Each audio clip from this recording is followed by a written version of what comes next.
Hello everyone, my name is Arjagam. I hope you guys are in fun. First of all, I would like to say thank you to all those people who watch my videos, and I greet all those people who subscribe to my YouTube channel. Today I am going to solve exercise 26 from Oxford Current English Translation. I hope you will watch the complete video and please don't forget to subscribe.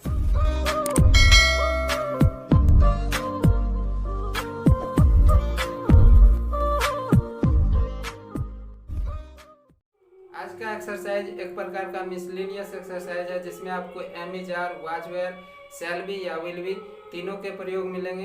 तो without wasting any more time let's begin today's class. तो आपका पहला अनुवाद है कि मैं शिक्षित हूँ। यहाँ पर ध्यान देना है कि मुख्य क्रिया के रूप में हूँ है, इसलिए पहले सब्जेक्ट लिख लेंगे और इज एम आर का प्रयोग करेंगे, इसलिए आई में हमेशा एम का प्रयोग होता है तो एम लिख लेंगे। अब जो कंप्लीमेंट है शिक्षित तो लिख देना है एडुकेटेड। मैं शिक्षित हूँ, आई एम एडुकेटेड। अब है मेरे पिता शिक्षित थे तो पहले सब्जेक्ट लिख लेते हैं माय फादर। अब यहाँ पर हम क्या देखते हैं कि मुख्य क्रिया के रूप में थे है, तो थर्ड पर्सन के सिंगुलर नंबर के साथ आप जानते हैं कि वाज का प्रयोग करते हैं, तो यहाँ पर वाज का प्रयोग कर देना है और फिर कंप्लीमेंट एडुकेटेड। अब है मेरा पुत्र शिक्षित होगा तो पहले सब्जेक्ट लिख लेंगे माय सन। अब आपको पता है कि मुख्य क्रिया के रूप में होगा है तो शैल बी विल बी का प्रयोग होगा और आई और वी को छोड़ के अन्य सभी सब्जेक्ट के साथ विल बी का प्रयोग करते हैं, तो विल बी लिख के उसके बाद कंप्लीमेंट दे देना है। अब है आप गरीब हैं तो मुख्य क्रिया के रूप में है इसलिए इज एम आर का प्रयोग करेंगे, तो सब्जेक्ट के अनुसार आर का प्रयोग होगा और कंप्लीमेंट पुअर लिख देना है। आप गरीब हैं, यू आर पुअर। गरीब लोग ईमानदार होते हैं तो पहले सब्जेक्ट लिखेंगे द पुअर। आपको पता है कि यहाँ पर द का प्रयोग प्लूरल सेंस में किया गया है, बहुवचन के लिए किया गया है, एक से अधिक गरीब लोगों के लिए किया गया है। अब जब यह प्लूरल फॉर्म में है और मुख्य क्रिया के रूप में है तो इसमें आर का प्रयोग करेंगे, ठीक है। गरीब लोग ईमानदार होते हैं, द पुअर आर ऑनेस्ट। अब है क्या गरीब लोग ईमानदार रहेंगे, तो आप यहाँ पर देख रहे हैं मुख्य क्रिया के रूप में रहेंगे है इसलिए इसमें शैल बी विल बी का प्रयोग होगा और आप जानते हैं कि गरीब लोग यानी कि द पुअर के लिए विल बी का प्रयोग होगा। चूंकि इंट्रोगेटिव सेंटेंस है, क्या लगा हुआ है तो पहले विल लिख लेना है, ठीक है। अब विल के ठीक बाद सब्जेक्ट दे देना है द पुअर और सब्जेक्ट के ठीक बाद बी का प्रयोग कर देना है, उसके बाद कंप्लीमेंट ऑनेस्ट। क्या गरीब लोग ईमानदार रहेंगे, will the poor be honest. अब है क्या भारतीय धनी नहीं बनेंगे, तो इसमें भी शैल बी और विल बी का प्रयोग है, ठीक है।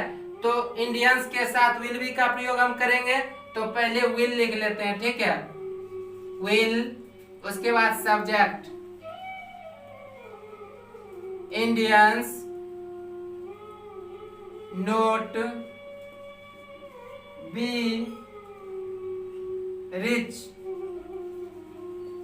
यहां पर ध्यान देना है कि निगेटिव इंट्रोगेटिव सेंटेंस है इसलिए सब्जेक्ट के अनुसार विल का प्रयोग हुआ और विल के ठीक बाद सब्जेक्ट और सब्जेक्ट के ठीक बाद नोट, नोट के ठीक बाद भी, उसके बाद कंप्लीमेंट। अब है आप दोषी नहीं थे तो था थे थी लगा हुआ है तो वाज वेयर का प्रयोग होगा, तो सब्जेक्ट के अनुसार वेयर का प्रयोग यहाँ पर होगा क्योंकि यू के साथ वेयर का प्रयोग होता है। अब निगेटिव सेंटेंस है तो वेयर के ठीक बाद नोट का प्रयोग करेंगे। अब कंप्लीमेंट, आप दोषी नहीं थे, यू वेयर नॉट गिल्टी। वे लोग दोषी नहीं रहेंगे, शैल बी विल बी का प्रयोग होगा तो पहले सब्जेक्ट लिख लेंगे, ठीक है, दे। अब दे के साथ विल बी का प्रयोग होगा तो विल के बाद चूंकि निगेटिव सेंटेंस है तो नोट का प्रयोग करेंगे, उसके बाद बी का प्रयोग करेंगे, फिर कंप्लीमेंट। वे लोग दोषी नहीं रहेंगे, they will not be guilty. आप खुश रहेंगे, शैल बी विल बी का प्रयोग होगा तो पहले सब्जेक्ट लिख लेंगे और आपको पता है यू के साथ विल बी का प्रयोग करते हैं तो विल बी का प्रयोग करेंगे, उसके बाद कंप्लीमेंट हैप्पी। आप खुश रहेंगे, यू विल बी हैप्पी। क्या तुम ईमानदार नहीं हो, तो इजमार का प्रयोग होगा। तो यू के साथ आर का प्रयोग करते हैं, तो आर यू नोट ऑनेस्ट। क्या तुम ईमानदार नहीं हो, आर यू नोट ऑनेस्ट। अब है वह क्यों अप्रसन्न था, तो यहाँ पर वाज वेयर का प्रयोग होगा। तो सेंटेंस में क्यों लगा हुआ है, तो पहले वाई लिख लेना है और सब्जेक्ट के अनुसार वाज वेयर का प्रयोग करना है। वाई वाज ही, उसके बाद कंप्लीमेंट अनहैप्पी।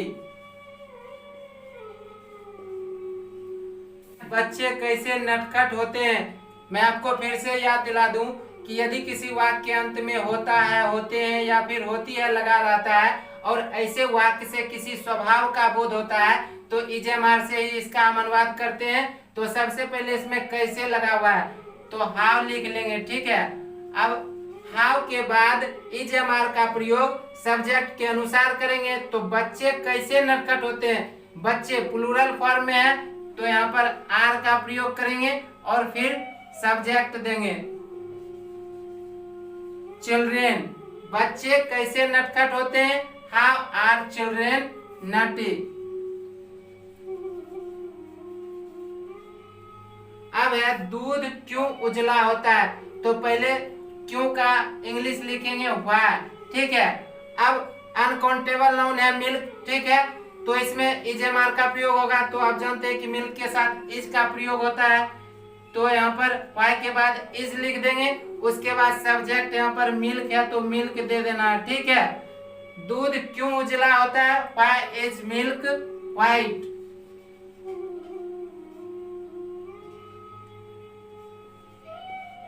और ध्यान देना है कि सिर्फ सिंगुलर कॉमन नाउन के साथ या फिर सिंगुलर काउंटेबल नाउन के साथ ही द का प्रयोग करते हैं या फिर निश्चितता का बोध कराने के लिए द का प्रयोग करते हैं। अनकाउंटेबल नाउन या मटेरियल नाउन के पहले द का प्रयोग नहीं करना है। माता दयालु होती है, तो द मदर इज काइंड।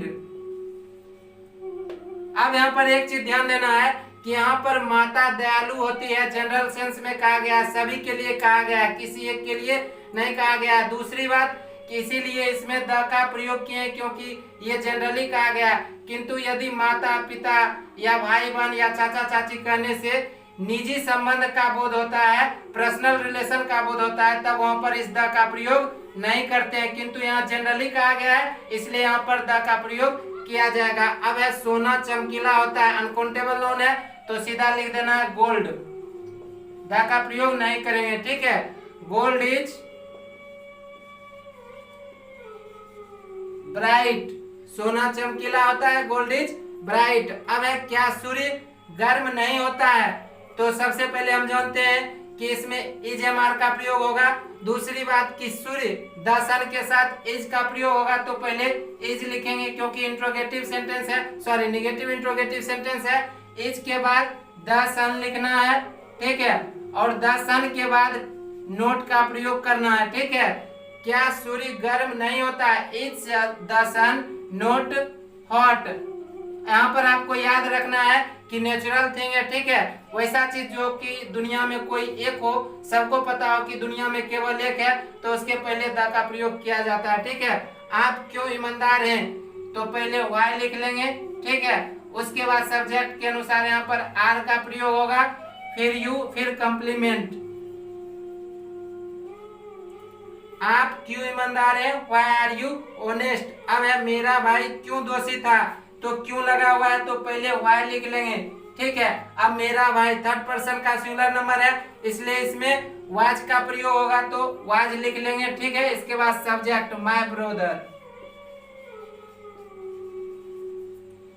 मेरा भाई क्यों दोषी था, why was my brother guilty.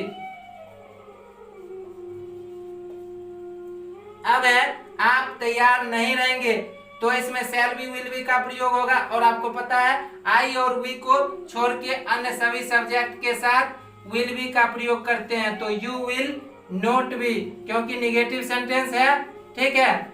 तो आप तैयार नहीं रहेंगे, you will not be ready. अब है वह क्यों भूखा रहेगा, तो पहले क्यों लगा हुआ है तो वाई लिख लेंगे, ठीक है। अब इसमें रहेगा है तो शैल बी विल बी का प्रयोग होगा। अब ही के साथ चूंकि विल बी का प्रयोग होता है तो वाई के ठीक बाद विल का प्रयोग कर देना है, और विल के ठीक बाद सब्जेक्ट, ठीक है, और सब्जेक्ट के ठीक बाद बी का प्रयोग करेंगे। उसके बाद कंप्लीमेंट लिखेंगे हंग्री, वह क्यों भूखा रहेगा, why will he be hungry. अब है गरीब लोग गरीब नहीं रहेंगे तो पहले सब्जेक्ट लिखेंगे द पुअर,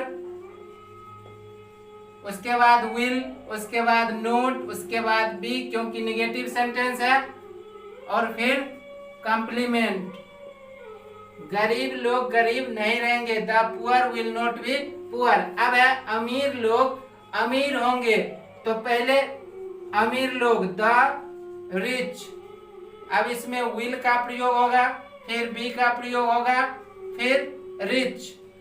अब है और तो एंड लिख देना है, फिर है गरीब लोग गरीब रहेंगे, the poor will be poor. अमीर लोग अमीर होंगे, the rich will be rich, और एंड गरीब लोग गरीब होंगे, the poor will be poor. अब है हम तैयार हैं तो इजेमार का प्रयोग करेंगे, वी आर रेडी। अब है हम सदा तैयार रहेंगे तो पहले सब्जेक्ट लिख लेंगे।